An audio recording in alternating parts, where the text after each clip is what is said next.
আমরা যদি এক হই তাহলে আমাদের 10 বছরের একটি গোল থাকবে যে এই 10 বছরের ভিতরে আমরা এই ধরনের রাজনীতি করতে চাই।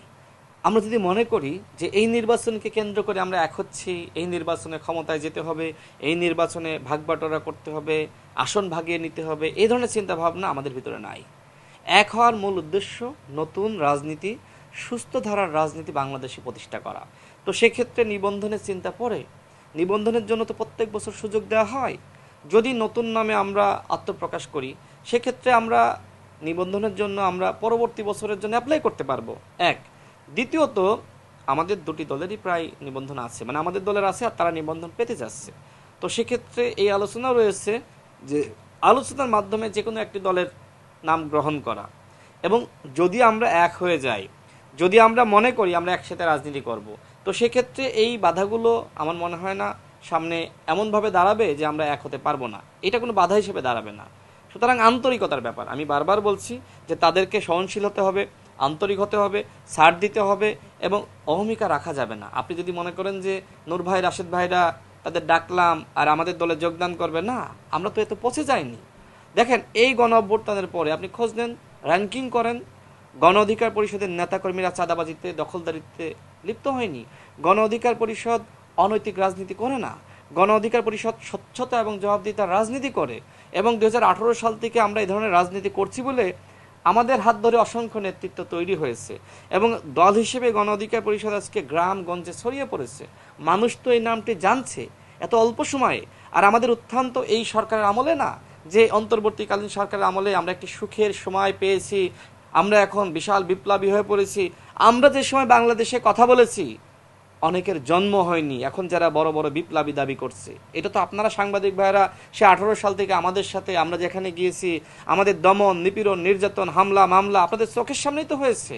সুতরাং আমরা তো এই বাংলাদেশে এমন না যে সুখের সময় রাজনীতি করেছি।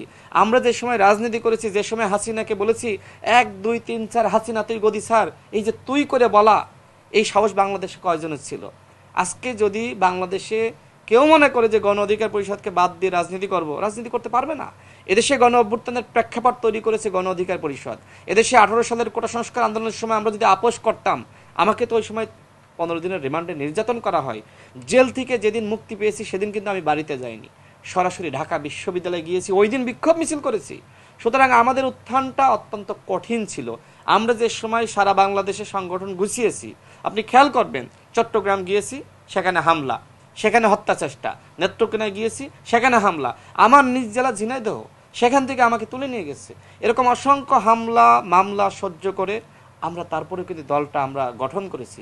আজকে যে গণ অধিকার পরিষদ দেখছেন না, এটা অন্তর্বর্তীকালীন সরকারের আমলে এর বিস্তার লাভ করেছে না, এর বিস্তার সেই হাসিনার আমল থেকে।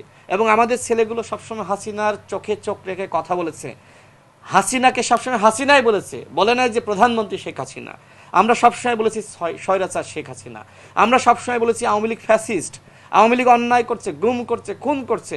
আপনি যদি গুগলে একটু সার্চ দেন, মানে একটু আপনি সার্চ করেন যে এই 18 সাল থেকে এই পর্যন্ত আজ অবধি অন্যায়ের বিরুদ্ধে, নিপীড়নের বিরুদ্ধে, এই স্বৈরাচার সরকারের বিরুদ্ধে, মানে হাসিনার বিরুদ্ধে কোন দলটি সবথেকে বেশি কর্মসূচি পালন করেছে, আমি হলফ করে বলতে পারি, চ্যালেঞ্জ করে বলতে পারি, বাংলাদেশের একমাত্র দল হিসেবে এই ফ্যাসিবাদ আমলে 18 সাল থেকে সবথেকে বেশি অন্যায়ের প্রতিবাদে স্বৈরাচারের বিরুদ্ধে কর্মসূচি পালন করেছে গণ অধিকার পরিষদ। সুতরাং গণ অধিকার পরিষদকে বাদ দিয়ে বাংলাদেশে কেউ যদি কল্পনা করে যে রাজনীতি করব, তাদেরকে মাইনাস করব, এটা সম্ভবপর নয়। এবং এনসিপি এই বাস্তবতা বোঝে যে গণ অধিকার পরিষদ এবং এনসিপি এক হলে বাংলাদেশে নতুন রাজনীতির যাত্রা শুরু হবে। অনেকে হতাশ হয়েছে, গণ অভ্যুত্থানের পরে অনেকে হতাশ হয়েছে, সেই মানুষগুলোও কিন্তু আবার উদ্দীপনা খুঁজে পাবে, তারা আবার কিন্তু কামব্যাক করবে। সুতরাং এই আকাঙ্ক্ষা যদি এনসিপি ধারণ করতে না পারে, মূল্যায়ন করতে না পারে, গণ অধিকার পরিষদ ধারণ করতে না পারে, মূল্যায়ন করতে না পারে, মানুষের এই চাওয়া, মানুষের এই স্বপ্নের যদি বাস্তবায়ন না ঘটাতে পারে, তাহলে গণ অধিকার পরিষদ ক্ষতিগ্রস্ত হবে, এনসিপি ক্ষতিগ্রস্ত হবে। এবং যে নতুন রাজনীতির কথা বলছেন, আওয়ামী লীগের শূন্যতায় একটা নতুন রাজনীতির মানে সম্ভাবনা সৃষ্টি হয়েছে না, যে একদিকে বিএনপি, অন্যদিকে তো মধ্যপন্থী আর একটা দল দরকার। বাংলাদেশে তো এখন ওই ধরনের মধ্যপন্থী দল নাই।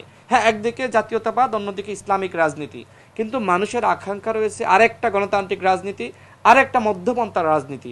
এবং সেই সম্ভাবনা আমি মনে করি একমাত্র গণ অধিকার পরিষদ এবং এনসিপিকে কেন্দ্র করে আছে, অন্য কোনো দলকে কেন্দ্র করে কিন্তু এই ধরনের সম্ভাবনা নাই।